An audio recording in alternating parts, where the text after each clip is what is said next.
Hello there, and welcome to Sleepy Nights. This is Kevin. Tonight, we have a classic spooky tale from H.G. Wells.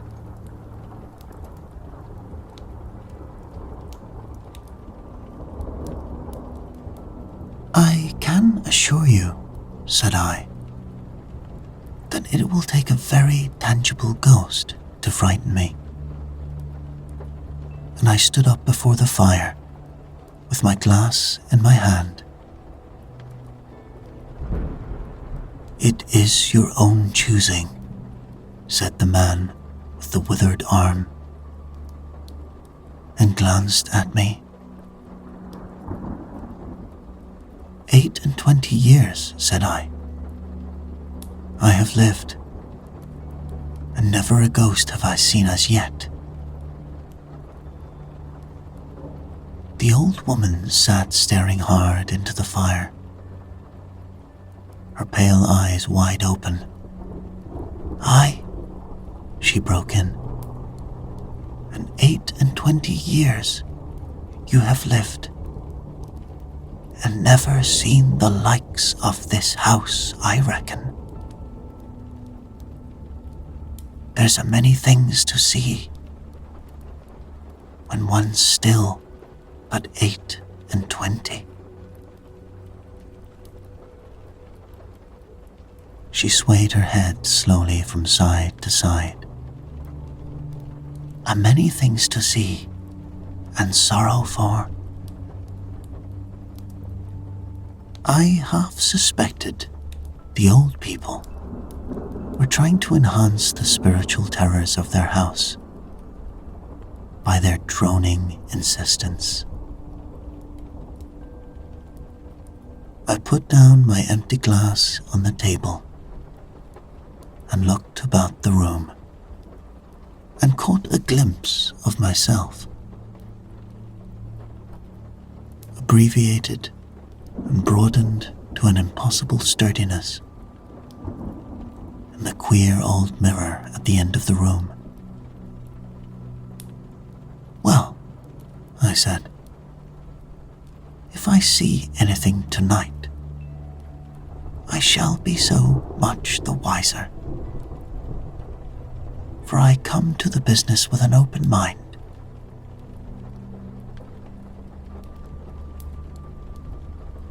It's your own choosing, said the man with the withered arm once more. I heard the faint sound of a stick and a shambling step on the flags in the passage outside. The door creaked on its hinges as a second old man entered. More bent, more wrinkled, more aged even than the first. He supported himself by the help of a crutch. His eyes were covered by a shade, and his lower lip, half averted, hung pale and pink from his decaying yellow teeth. He made straight for an armchair on the opposite side of the table, sat down clumsily, and began to cough. The man with the withered hand gave the newcomer a short glance of positive dislike. The old woman took no notice of his arrival, but remained with her eyes fixed steadily on the fire. I said, it's your own choosing, said the man with the withered hand, when the coughing had ceased for a while. Yes, it's my own choosing, I answered. The man with the shade became aware of my presence for the first time and threw back his head for a moment and sideways to see me. I caught a momentary glimpse of his eyes, small and bright and inflamed. Then he began to cough and splutter again. "Why don't you drink?" said the man with the withered arm, pushing the beer toward him. The man with the shade poured out a glassful with a shaking hand that splashed half as much again on the deal table. A monstrous shadow of him crouched upon the wall and mocked his action as he poured and drank. I must confess, I had scarcely expected these grotesque custodians. There is, to my mind, something inhuman in senility, something crouching. The human qualities seem to drop from old people insensibly day by day.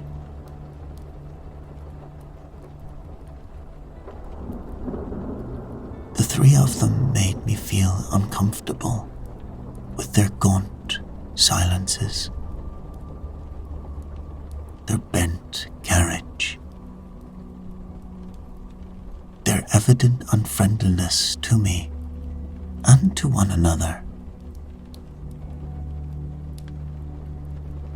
And that night, perhaps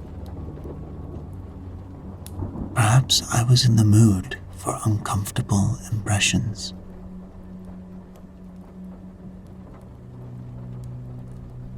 I resolved to get away from their vague foreshadowings of the evil things upstairs. "If," said I, "you will show me to this haunted room of yours, I will make myself comfortable there."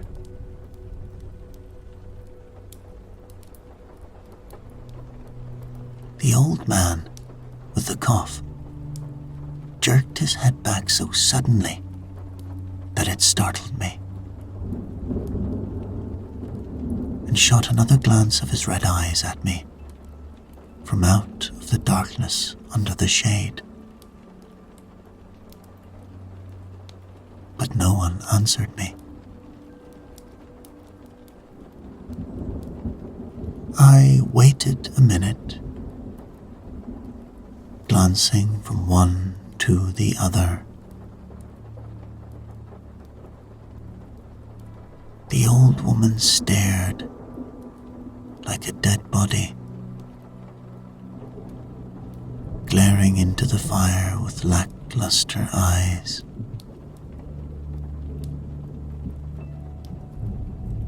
"If," I said, a little louder,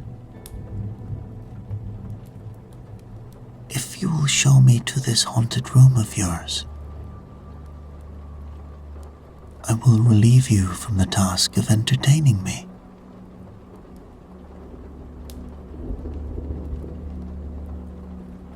"There is a candle on the slab outside the door," said the man with the withered hand, looking at my feet as he addressed me.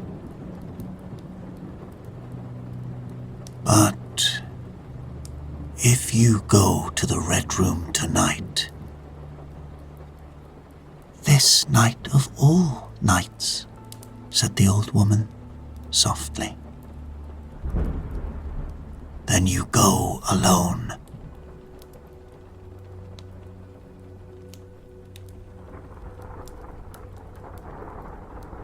"Very well," I answered shortly. "And which way do I go?"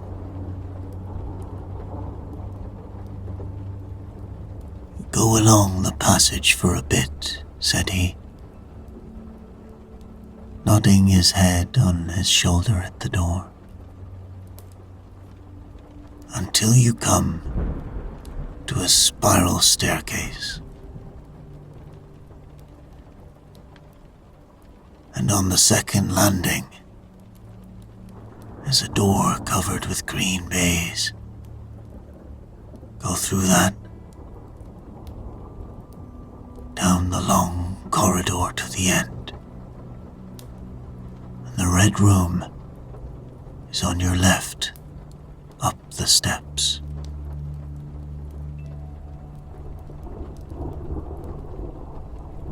Have I got that right?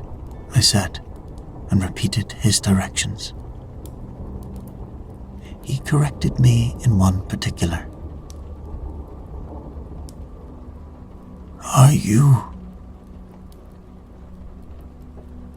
really going? Said the man with the shade, looking at me again for the third time with that queer, unnatural tilting of the face. This night of all nights, whispered the old woman.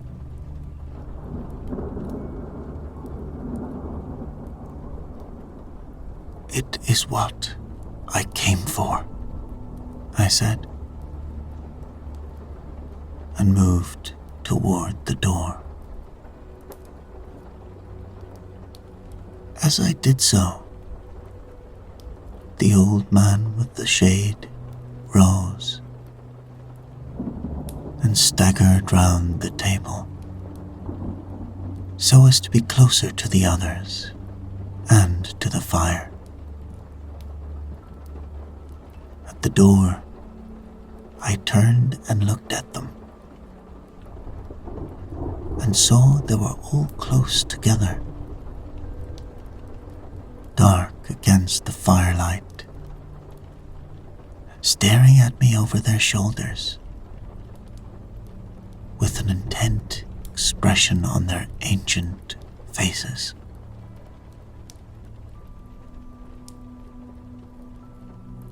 Good night, I said, setting the door open. It's your own choosing, said the man with the withered arm.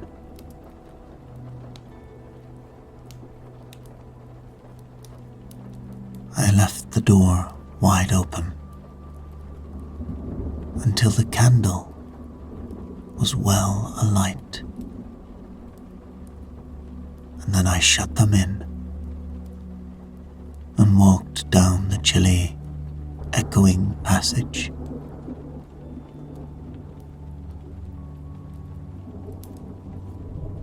I must confess that the oddness of these three old pensioners, in whose charge her ladyship had left the castle,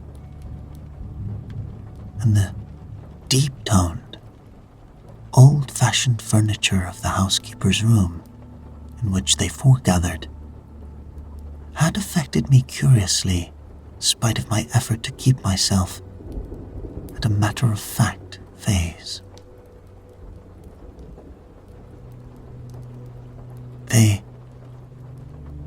seemed to belong to another age, an older age, an age when things spiritual were indeed to be feared, when common sense was uncommon, an age when omens and witches were credible, and ghosts beyond denying. Their very existence, thought I, is spectral. The cut of their clothing, fashions born in dead brains, the ornaments and conveniences in the room about them, even are ghostly. The thoughts of vanished men, which still haunt rather than participate in the world of today. And the passage I was in, long, shadowy, with a film of moisture glistening on the wall, was as gaunt and cold as a thing that is dead and rigid. But with an effort, I sent such thoughts to the right about.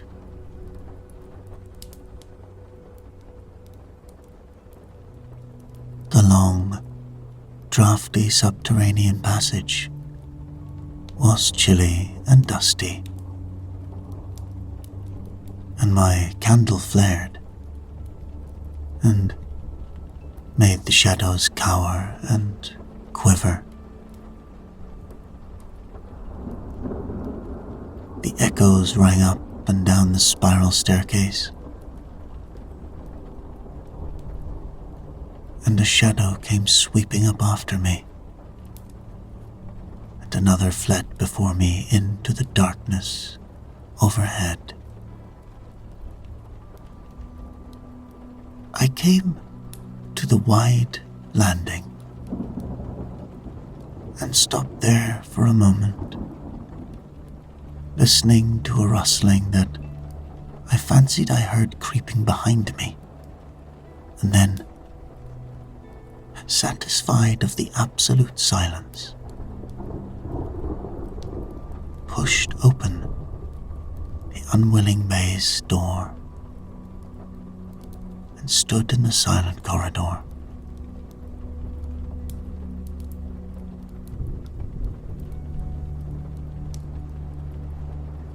The effect was scarcely what I expected, for the moonlight, coming in by the great window and the grand staircase, picked out everything in vivid black shadow, or reticulated silvery illumination.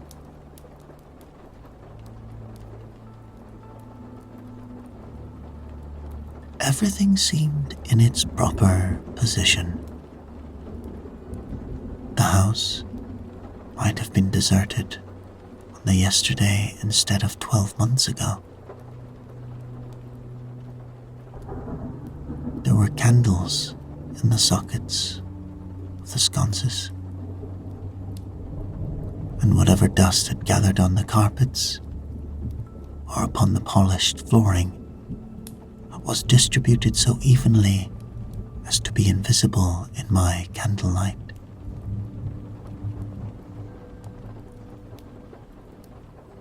Awaiting stillness was over everything. I was about to advance and stopped abruptly. A bronze group stood upon the landing, hidden from me by a corner of the wall. But its shadow fell with marvelous distinctiveness upon the white paneling, and gave me the impression of someone crouching to waylay me. The thing jumped upon my attention suddenly. I stood rigid for half a moment, perhaps. Then, with my hand in the pocket that held the revolver, I advanced, only to discover a Ganymede and eagle glistening in the moonlight. That incident for a time restored my nerve, and a dim porcelain Chinaman on a buhl table whose head rocked as I passed, scarcely startled me.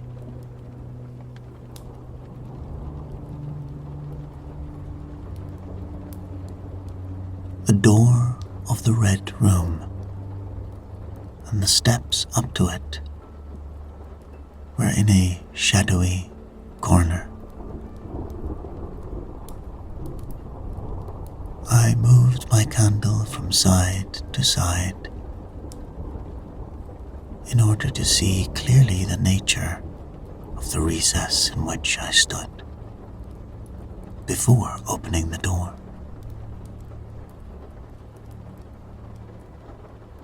Here it was, thought I, that my predecessor was found, and the memory of that story gave me a sudden twinge of apprehension.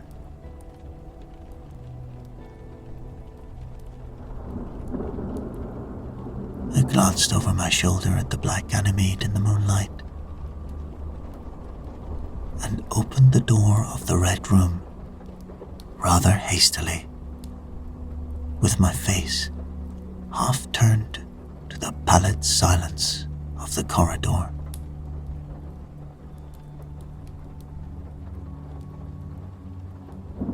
I entered, closed the door behind me at once, turned the key I found in the lock within, and stood with the candle held aloft, surveying the scene of my vigil. The great red room of Lorraine Castle, in which the young Duke had died, or rather in which he had begun his dying, for he had opened the door and fallen headlong down the steps I had just ascended.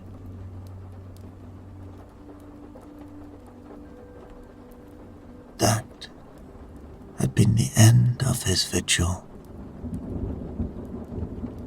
of his gallant attempt to conquer the ghostly tradition of this place, and never,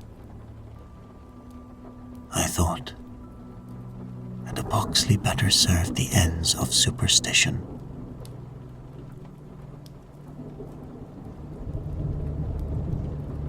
There were other and older stories that clung to the room, back to the half-incredible beginning of it all.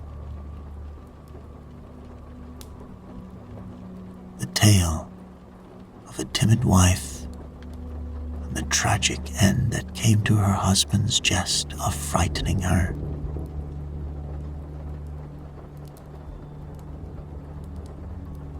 And looking round that huge shadowy room with its black window bays, its recesses and alcoves, its dusty brown red hangings and dark, gigantic furniture, one could well understand the legends that had sprouted in its black corners, its germinating darkness.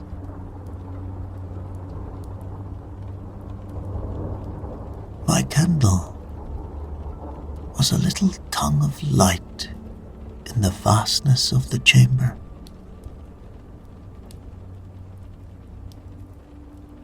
Its rays failed to pierce to the opposite end of the room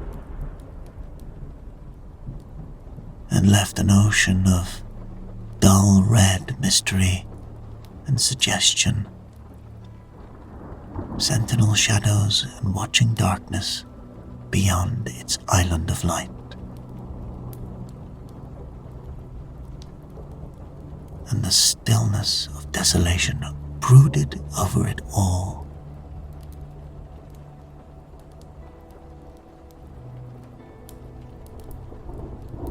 I must confess, some impalpable quality of that ancient room disturbed me. I tried to fight the feeling down. I resolved to make a systematic examination of the place, and so, by leaving nothing to the imagination,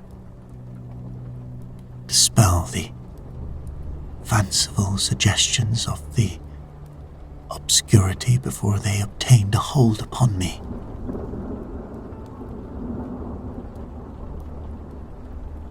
After satisfying myself of the fastening of the door,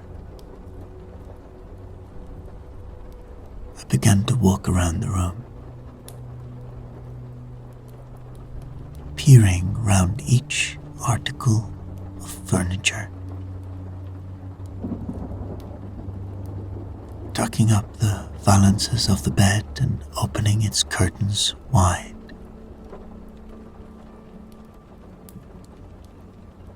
In one place there was a distinct echo to my footsteps.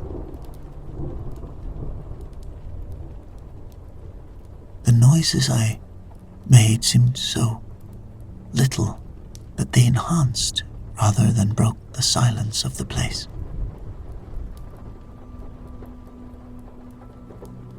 I pulled up the blinds and examined the fastenings of the several windows.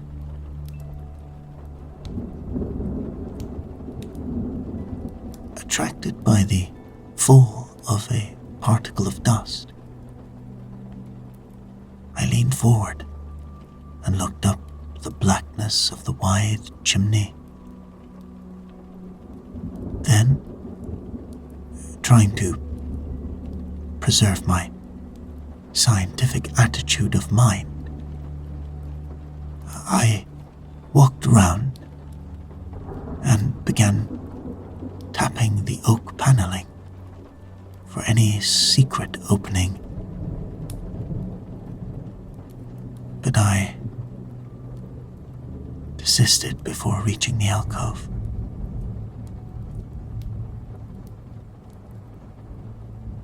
I saw my face in a mirror. White. There were 2 big mirrors in the room, each with a pair of sconces bearing candles. And on the mantel shelf, too, there were candles in china candlesticks. All these I lit one after the other. The fire was laid. An unexpected consideration from the old housekeeper, and I lit it to keep down any disposition to shiver. And when it was burning well, I pulled up a chintz-covered armchair and a table to form a kind of barricade before me.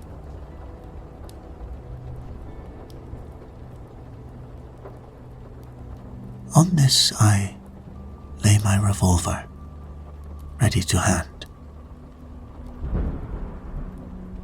My precise examination had done me a little good, but I still found the remoter darkness of the place and its perfect stillness too stimulating for the imagination.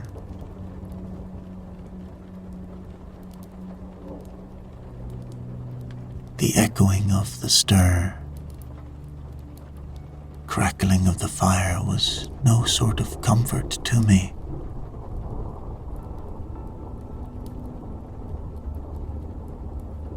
The shadow in the alcove at the end of the room began to display that undefinable quality of a presence. That odd suggestion of a lurking living thing that comes so easily in silence and solitude.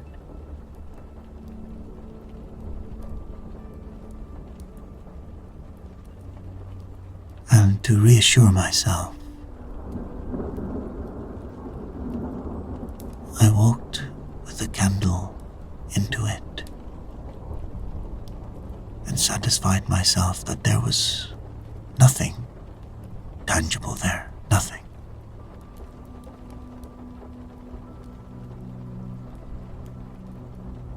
I stood that candle upon the floor of the alcove and left it in that position.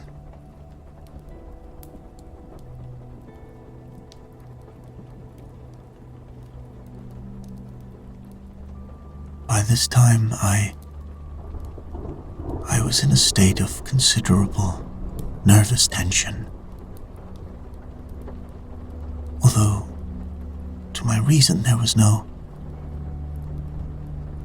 adequate cause for my condition. My mind, however, was perfectly clear. I postulated quite unreservedly that nothing supernatural could happen. And to pass the time, I began stringing some rhymes together in Goldsplay fashion concerning the original legend of the place. A few I spoke aloud, but the echoes were not pleasant. For the same reason, I also abandoned, after a time, a conversation with myself upon the impossibility of ghosts and haunting.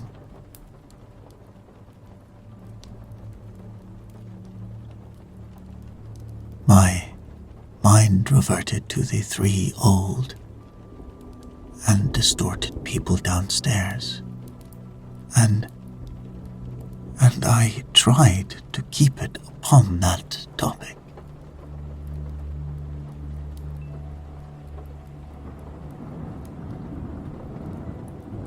The somber reds and greys of the room, they troubled me. Even with its 7 candles, the place was merely dim.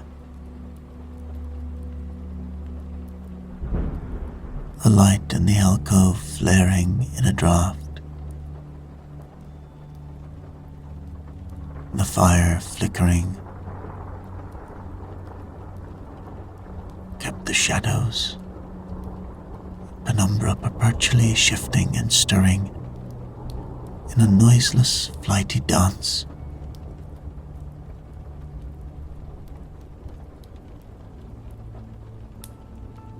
Casting about for a remedy, I recalled the wax candles I had seen in the corridor, and with a slight effort, carrying a candle and leaving the door open, I walked out into the moonlight and presently returned with as many as 10. These I put in the various knickknacks of china with which the room was sparsely adorned. and lit and placed them where the shadows had lain deepest. Some on the floor, some in the window recesses, arranging and rearranging them until at last my 17 candles were so placed that not an inch of the room but had the direct light of at least one of them.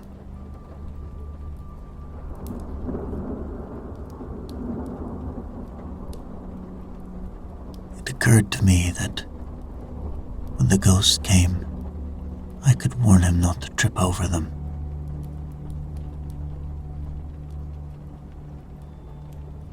The room was now quite brightly illuminated.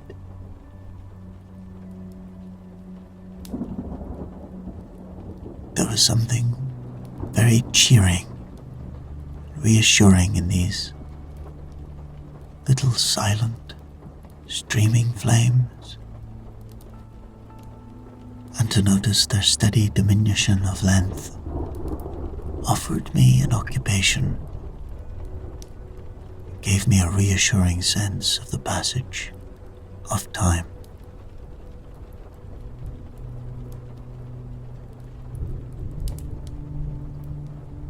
Even with that, however, the brooding expectation of the vigil weighed heavily upon me. I stood watching the minute hand of my watch creep towards midnight.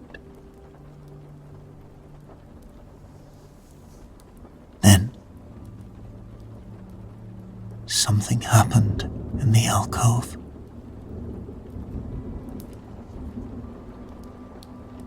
I did not see the candle go out. I simply turned and saw that the darkness was there. As one might start and see the unexpected presence of a stranger.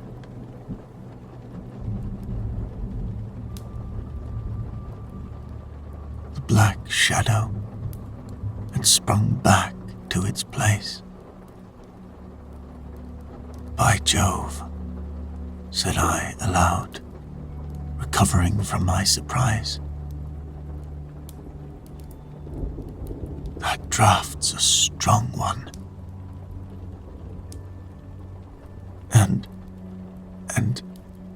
And taking the matchbox from the table, I walked across the room in a leisurely manner to relight the corner again.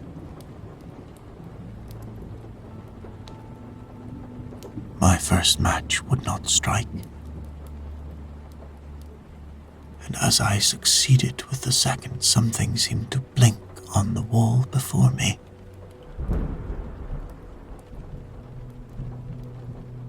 I turned my head involuntarily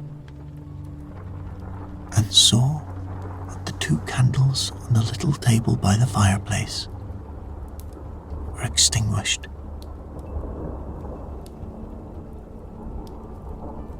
I rose at once to my feet. "Odd," I said. "Did I do that myself in a flash of absent-mindedness?"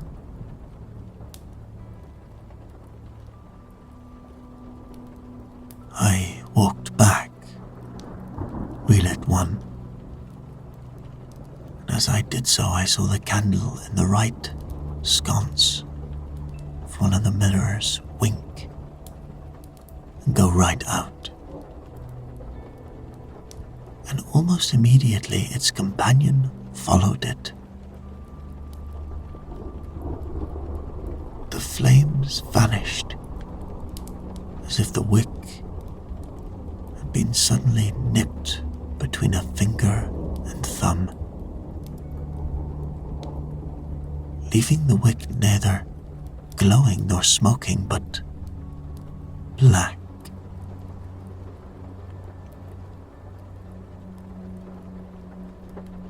while I stood gaping, the candle at the foot of the bed went out, and the shadow seemed to take another step toward me.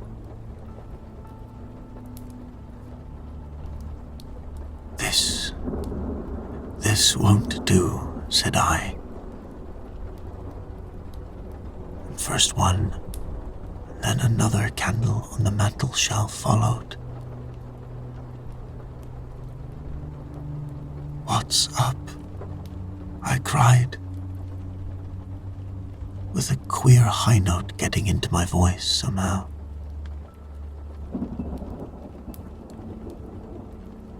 At that, the candle on the corner of the wardrobe went out, and the one I had relit in the alcove followed.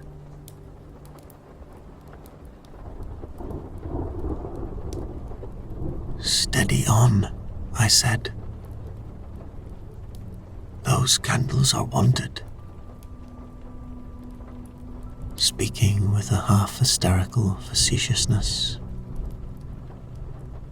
scratching away at the match for a while. For the mantel candlesticks.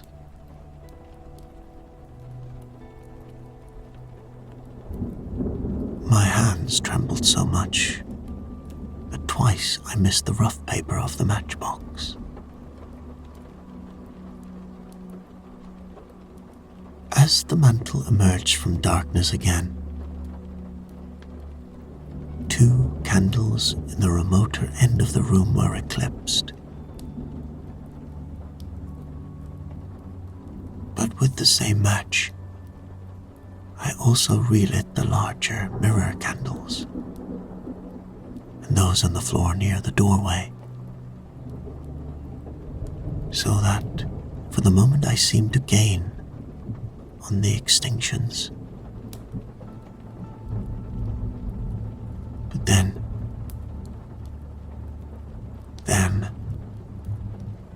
in a noiseless volley, there vanished 4 lights at once in different corners of the room, and I struck another match in quivering haste, and stood hesitating whether to take it.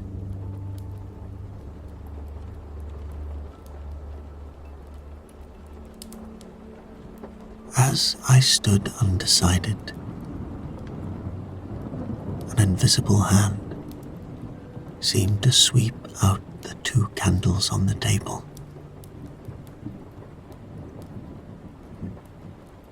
With a cry of terror, I dashed at the alcove, then into the corner, then into the window, relighting 3 as 2 more vanished by the fireplace, and then, perceiving a better way, I dropped matches on the iron-bound deed box in the corner and caught up the bedroom candlestick.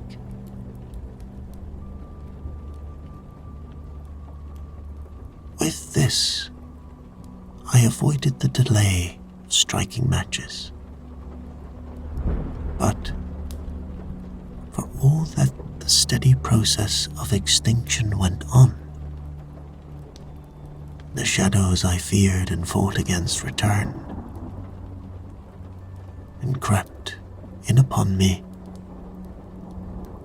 First a step gained on this side of me, then on that.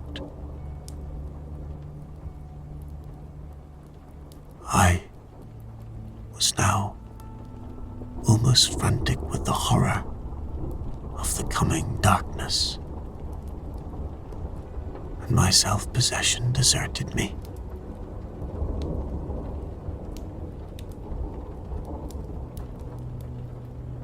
I leapt, panting from candle to candle, in a vain struggle against that remorseless advance.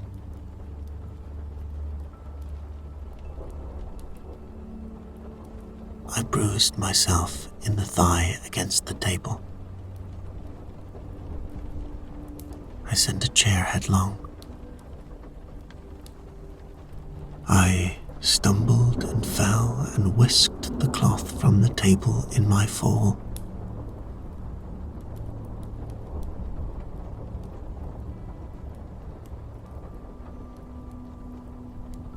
My candle rolled away from me,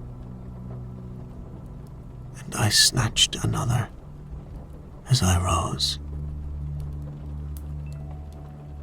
Abruptly, this was blown out as I swung it off the table by the wind of my sudden movement. And immediately 2 remaining candles followed. But there was light still in the room. A red light that streamed across the ceiling, staved off the shadows for me. The fire. Of course, I could still thrust my candle between the bars and relight it.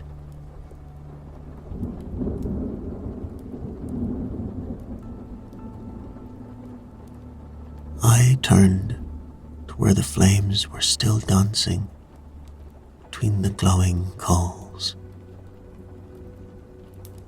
splashing red reflections upon the furniture. Made 2 steps toward the grate, and consciently the flames dwindled and vanished. The glow vanished. The reflections rushed together and disappeared. And as I thrust the candle between the bars, darkness closed upon me like the shutting of an eye. Wrapped about me in a stifling embrace, sealed my vision, and crushed the last vestiges of self-possession from my brain.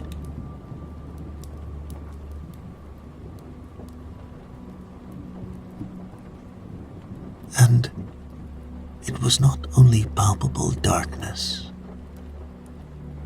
but intolerable terror. The candle fell from my hands. I flung out my arms in a vain effort to thrust that ponderous blackness away from me, and lifting up my voice, screamed with all my might. Once, twice, thrice.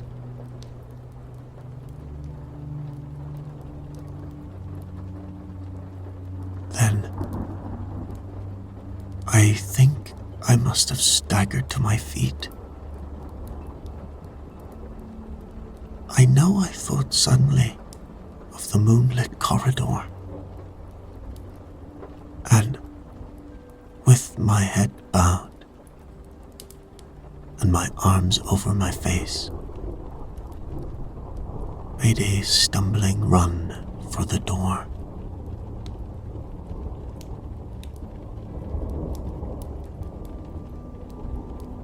But I had forgotten the exact position of the door, and I struck myself heavily against the corner of the bed. I staggered back, turned, and was either struck or struck myself against some other bulky furnishing. I have a vague memory of bat tottering myself thus to and fro in the darkness, of a heavy blow at last upon my forehead, of a horrible sensation of falling that lasted an age, of my last frantic effort to keep my footing, and then I remember no more.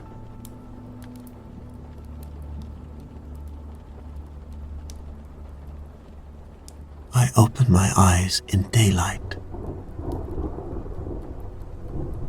My head was roughly bandaged, and the man with the withered hand was watching my face.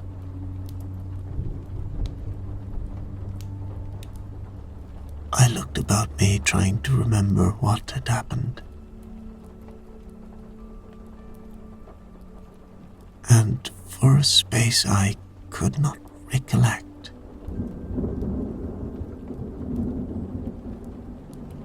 I rolled my eyes into the corner and saw the old woman, no longer abstracted, no longer terrible, pouring out some drops of medicine from a little blue vial into a glass.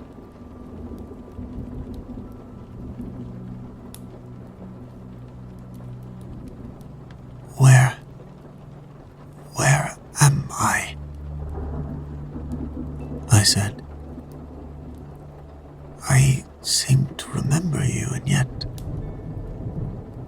I cannot remember who you are.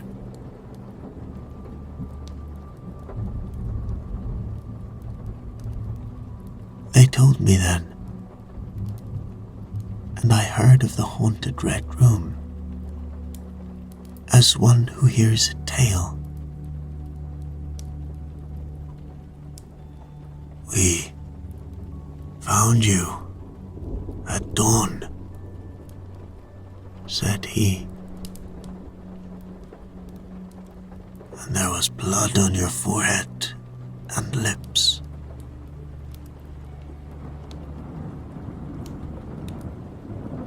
I wondered that I had ever disliked him. The three of them, in the daylight, seemed commonplace old folk. The man with the green shade had his head bent as one who sleeps.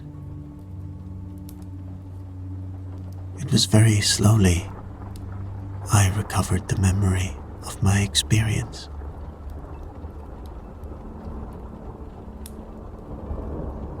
You believe now, said the old man with the withered hand, that the room is haunted? He spoke no longer as one who greets an intruder, but as one who condoles with a friend.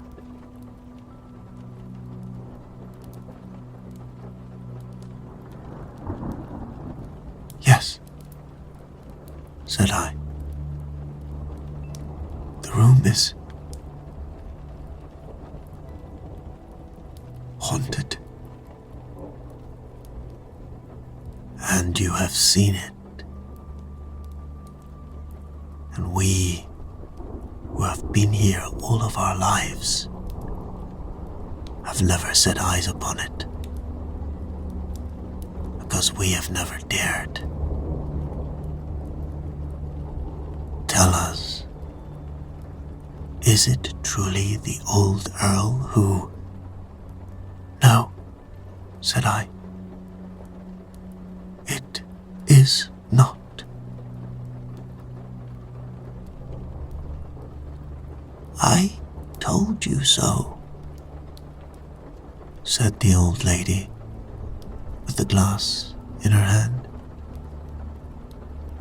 It is his poor young countess who was frightened. It is not, I said.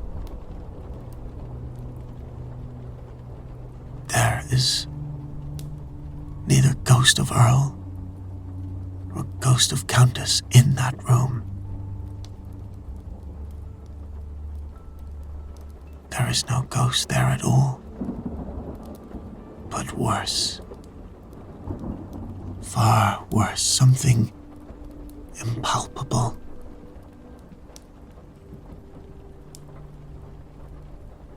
Well, they said, the worst of all the things that haunt poor mortal men, said I, and that is in all its nakedness.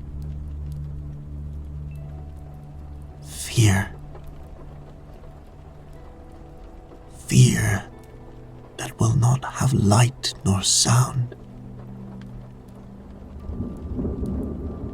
that will not bear with reason.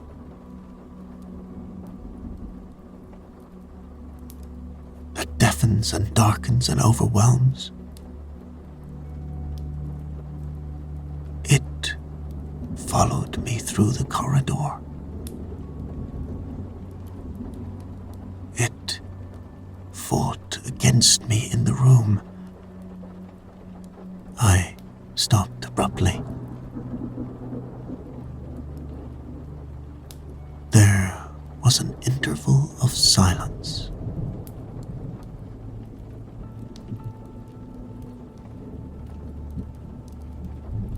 My hand went up to my bandages. The candles went out, one after another, and I fled. Then the man with the shade lifted his face sideways to see me and spoke. "That is it," said he. I knew that it was a power of darkness. To put such a curse upon a home, it lurks there always. You can feel it, even in the daytime. Even on a bright summer's day, in the hangings, in the curtains, keeping behind you however you face about it, in the dusk, it creeps in the corridor and follows you, so that you dare not turn. It is even as you say. Fear itself is in that room. Black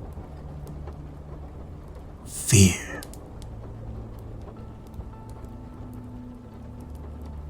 And there it will be,